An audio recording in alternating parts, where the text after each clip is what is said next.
ओम श्री विद्याय नमः। हर हर महादेव। सभी वृश्चिक राशि वाले जातक, आज हम आपके लिए वो सीक्रेट फॉर्मूला लेकर आ रहे हैं जिससे आप वर्ष 2024 को अपनी मुट्ठी में कैसे करें इसके बारे में जानकारी प्राप्त कर सकते हैं। और ये प्रमाणिक है, यदि आप इस चीज को फॉलो कर लेते हैं निश्चित तौर पर आने वाले वर्ष 2024 के सभी संकटों से बच सकते हो।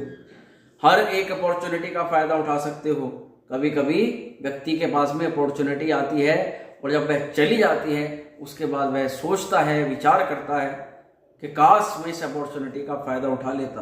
परंतु अपॉर्चुनिटी भी आती है और व्यक्ति उस समय अवधि में किसी परिस्थिति में फंस जाता है और सोचता है कि मेरे साथ ये परिस्थिति ना बनी होती तो मैं इस अपॉर्चुनिटी का फायदा उठा लेता और अपनी सभी समस्याओं को दूर कर देता। ऐसा किस कारण से होता है? क्योंकि व्यक्ति के जीवन में जब राजयोग होते हैं पर वे राजयोग उसके किसी भी काम के नहीं रहते। आपने अक्सर सुना होगा कुंडली के अंदर बताया जाता है कि आपकी कुंडली के अंदर राजयोग है, पर वह राजयोग कहाँ है आपको दिख ही नहीं रहा। उसका कारण होता है आपके द्वारा ही किए गए कुछ ऐसे कार्य जिसके कारण आप उन राजयोगों का फल नहीं उठा पाते, उल्टा उनको खराब कर लेते हो। दूसरी तरफ कई ऐसे लोग होते हैं जिनकी कुंडली के अंदर खराब ग्रह दोष होते हैं, परंतु ग्रह दोष होने के बाद भी अपने जीवन के अंदर खूब तरक्की कर जाते हैं। कारण वे अनजाने में ग्रह दोषों के अनुसार ही, उस ग्रह के अनुसार ही कुछ काम इस प्रकार के डेली रूटीन में करते हैं कि वे उनको नुकसान पहुंचाने के बजाय उल्टा फायदा देने लगते हैं। यही चीज मैं आपको आज की वीडियो में समझाने वाला हूँ। वे कौन से फॉर्मूले हैं, वे कौन से सूत्र हैं, वो कौन से क्रियाकलाप है डेली रूटीन के, वो कौन से अंदर कार्य आपको करने हैं जिससे आप वर्ष 2024 में बन रही अपॉर्चुनिटीज का फायदा उठा सकते हो। जो राजयोग, जो शुभ योग ग्रहों के बनेंगे उनसे लाभ से आप वंचित ना रह जाओ। जो कुंडली के अंदर खराब ग्रह दोष बनेंगे वर्ष 2024 में, उनसे बचाव के लिए कौन से ऐसे काम करने जिनसे उल्टा आपको वे अच्छा फल करने शुरू कर दें। चलिए मित्रों, शुरू करते हैं आज के वीडियो को। नमस्कार, मेरा नाम है एस्ट्रो शिवम पंडित और मैं आप सभी का स्वागत करता हूँ आज अपने YouTube चैनल श्री विद्या एस्ट्रो में। मित्रों, सबसे पहले जो भी जातक अपनी जन्म कुंडलिका का परामर्श कराना चाहते हैं या किसी भी स्तर पर मुझसे बात करना चाहते हैं, नीचे दिए गए नंबर से व्हाट्सएप मैसेज या कॉल कर सकते हैं। इधर वीडियो में डिस्क्रिप्शन में भी नंबर है, वहां से भी आप कॉल या व्हाट्सएप मैसेज कर सकते हैं।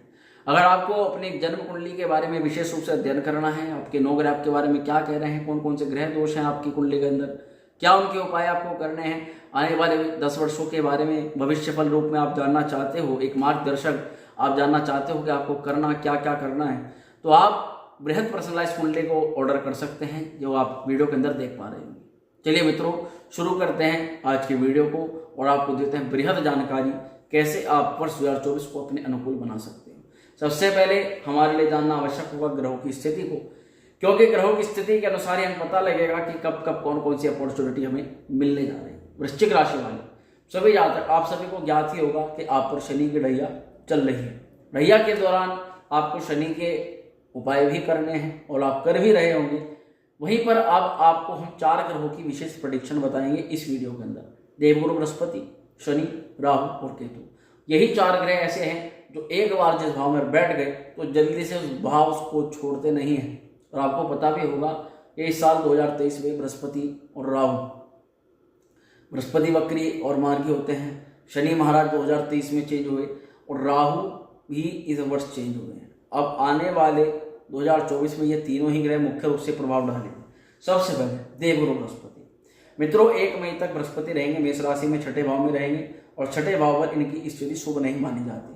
ऐसे में आपको पता लग गया कि बृहस्पति अशुभ है, तो ये धन और संतान के मालिक है आपकी राशि में। क्या आपको करना है, कैसे आप इसके अशुभत्व से बच सकते हैं, कैसे आप बृहस्पति से होने वाले नुकसान से बच सकते हैं, तो मित्रों सबसे पहले 5-6 चीजें आपको बताने जा रहा हूँ।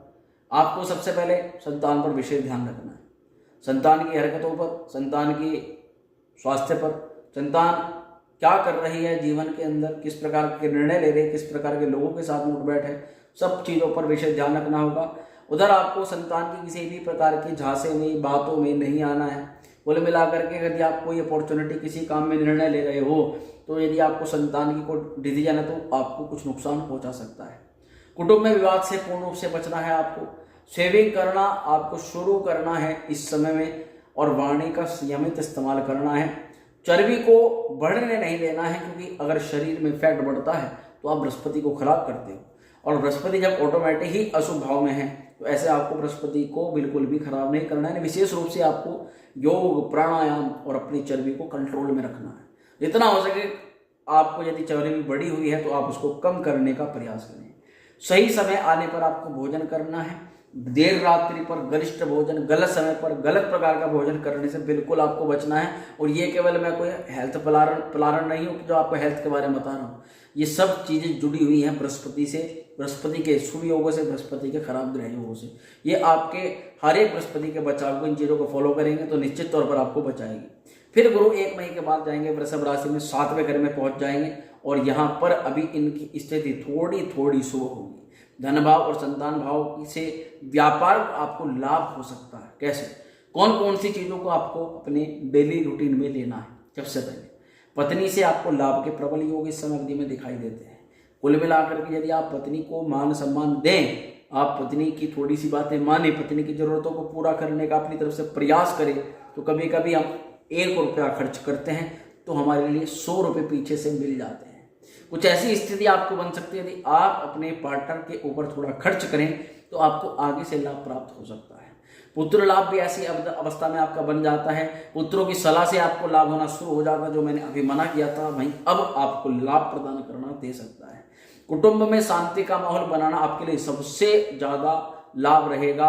अगर आपके कुटुंब में शांति रहती है तो आपके धन वृद्धि के प्रबल योग यहाँ बनते हैं। व्यापार आपका चारों दिशाओं से बढ़ता है। करियर में आपको दिन रात जो है लाभ देखने के लिए मिलता है। वाणी का संयमित इस्तेमाल करके चलना है। किसी को भी बिना मतलब कुछ भी नहीं कहना है। जितना हो सके चुप रहने का प्रयास करना है। मोटापे को बढ़ने नहीं देना है। फिर मैं आपको कह रहा हूँ। दूसरे पॉइंट पर हम आ जाते हैं शनि महाराज, जो कि मार्गी भी होंगे, वक्री भी होंगे, पुनः मार्गी होंगे। शनि की दृष्टि किस किस भाव पर जाएगी, सब पर विशेष चर्चा बताते हैं आपको। शनि इस साल 2024 में कुंभ राशि पर ही रहेंगे, यानी कि आपके चौथे भाव पर ये संचरण कर रहे हैं। चौथे भाव पर संचरण करने के कारण से ही शनि की ढैया प्रारंभ हो जाती है, जिसकी राशि पे चौथे भाव पर शनि संचरण करते हैं। ठीक है, अब 29 जून तक पहले शनि मार्गी रहेंगे 5वें घर में, और यहाँ पर जब 29 जून तक शनि महाराज मार्गी रहेंगे कुंभ राशि में, तो ये आपके चौथे भाव पर रहेंगे। यहाँ चौथे भाव पर रहने के कारण जबकि ढैया आपको बताया जा रहा है थोड़ा नेगेटिव प्रभाव कर सकते हैं। ऐसे में थर्ड, तीसरे का, चतुर्थ का जो मालिक है वो चतुर्थ में ही है, तो यहाँ पर आपको लीवेज से बचना है। सबसे पहले तो बड़ा इन्वेस्टमेंट नहीं करना है। शत्रु कोई भी किसी भी प्रकार का आपको नहीं बनाना है। जीवन के अंदर पराक्रम आपका बढ़ने लग जाएगा और पराक्रम ही आपको सबसे ज्यादा लाभ देगा। कुल मिलाकर पराक्रम के बढ़ने का क्या मतलब होता है कि व्यक्ति अपने प्रयासों को निरंतर करता रहे, प्रयासों को ना रोके। एक बार अपने आप काम करने के बाद अपने आप को थका हुआ ना माने, ताकत का सही जगह इस्तेमाल करे। यानी कि अपनी जो ताकत है, ऊर्जा है, वो बिना बात किसी को धमकाने, डराने या किसी ने कुछ गलत कर दिया वहां इन्वेस्ट आपको बिल्कुल भी नहीं करनी है। और उस ताकत का मेन जो इस्तेमाल करना है वो अपने कार्य क्षेत्र पर करना है। माता का स्वास्थ्य आपको समय अच्छा दिखाई दे सकता है। माता के स्वास्थ्य का ध्यान रखना आपके लिए लाभकारी होगा। उधर भूमि, भवन, आभूषण और वाहन की प्राप्ति के प्रबल योग यहाँ पर आपके शनि महाराज बनवा देते हैं, यदि आप इन चीजों का ध्यान रखते हैं। शनि की जो दृष्टि रहेगी 6, 10वें, 1वें पहले भाव पर, यानी शत्रु, करियर और चरित्र पर दोष लगने से आपको इस समय अवधि में सावधान रहना है। शत्रु से षड्यंत्र को कुल मिलाकर के आपको बातों को गोपनीय रखना है। आपको करियर पर अपने जो कलीग्स हैं, जो भी आपका काम करने वाले, उनसे अच्छे संबंध बना करके रखेंगे। उनमें से कोई ना कोई एक व्यक्ति ऐसा रह सकता है जो आपको डिमोटिवेट करने के लिए, आपका डिमोशन करने का प्रयास कर सकता है, आपके खिलाफ गलत प्रचार करने का प्रयास कर सकता है। साफ साफ तौर पर आपको बता रहा हूँ, ये चीजें अगर आपको मैंने हिंट बता दी तो आगे आप समझदार। शनि 29 जून को फिर वक्री हो जाएंगे, तीसरे भाव का फल करेंगे। पॉजिटिव यात्राएं आपके लिए रहेगी कि जब शनि तीसरे का फल करेंगे वक्री होने के बाद, तो आपके लिए पॉजिटिव हो जाएगा। आप जितनी भी यात्राएं करेंगे, परिश्रम करेंगे, अपने एफर्ट लगाएंगे, उतना ही आपके लिए लाभ प्रदान कर देंगे शनि महाराज, भले ही शनि की ढैया चल रही हो। इन्वेस्टमेंट, छोटे भाई बहनों से अच्छे संबंध बनाना आपके लिए बहुत अच्छा रहेगा।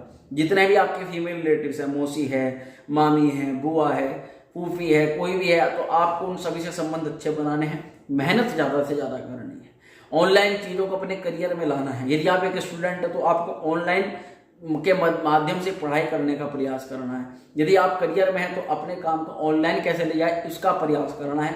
इस वक्री अवस्था में, क्योंकि यहाँ पर शनि आपका कुछ बिल्ड करा सकते हैं, कुछ सेटअप करा सकते हैं आपके करियर को लेकर के। टास्क को लिख करके कंप्लीट करना है आपके लिए सबसे बड़ी चुनौती हो जाती है कि काम तो पता है परंतु काम को समय पर नहीं कर पा रहे हैं। शनि ऐसी अवस्था आपकी करा सकते हैं और शनि उन्हीं लोगों को काम देते हैं, उनको लाभ देते हैं जो कि पंचुअल होते हैं, अपने कार्यों को, सभी कार्यों को, अपनी जिम्मेदारियों को पूर्ण करते हैं।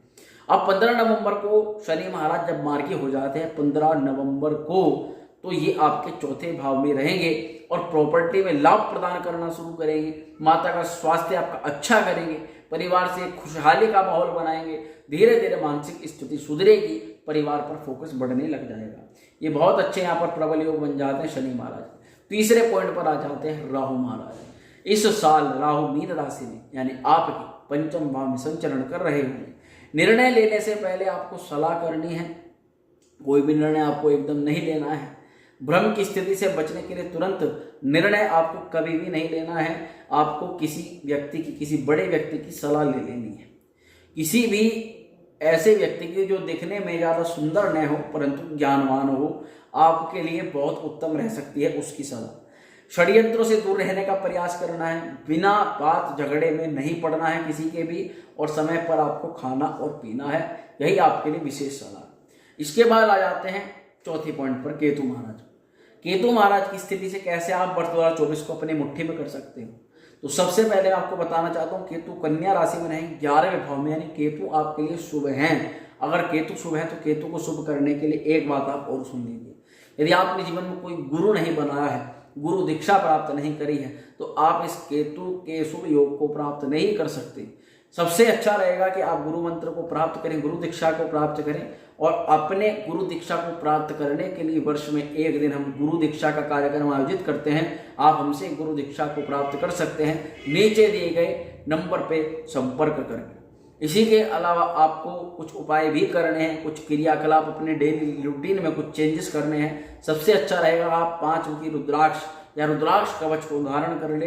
आप आध्यात्मिक बनेंगे और जो भी अपनी तरफ से पूजा पाठ अपने कार्य की सिद्धि के लिए करेंगे वो 100% आपका सफल होगा। यहाँ पर आपको क्या करना है, मित्रों से संबंध अच्छे रखने सबसे पहले तो। इसी के अलावा बड़े भाई से सहायता मांगनी है जरूरत पड़ने पर। कहीं पर भी आपको इधर उधर नहीं भटकना है। अगर वो आपको पैसे की भी सहायता ना कर सके, केवल आपको सलाह की सहायता करके सलाह दे दे, उतना भी आपके लिए काम कर जाएगा। दान करना आपको सीखना है, बड़े बूढ़े लोग और अधिकारियों से संबंध अच्छे रखने हैं, धार्मिक यात्राएं करनी है, घर पर पताका लगवानी है हनुमान जी महाराज की, और पुस्तकों को एकत्र करके रखना है। सबसे अच्छा यानी कि आपके करियर से संबंधित जो भी पुस्तकें आपके ज्ञान की हों, जो आपकी सहायता कर सकते हो, ऐसी पुस्तकों को आप अपने पास में रखें, उनका संकलन बनाएं। यही आपके लिए सर्वोत्तम और सर्वश्रेष्ठ उपाय है। तो मैं आशा करता हूं कि बताई गई सभी जानकारी आपके लिए बहुत कारगर होगी, आपको अच्छी लगी होगी। वीडियो अगर आपको पसंद आई उसको लाइक शेयर करना बिल्कुल न भूलें। चैनल पर पहली बार आए हो तो सब्सक्राइब भी जरूर कर दें। माँ श्री विद्या आप सभी का कल्याण करे, आप सभी का वर्ष 2024 बहुत उत्तम रहे, बहुत अच्छा रहे, यही हमारी मनोकामना है। ओम श्री विद्या।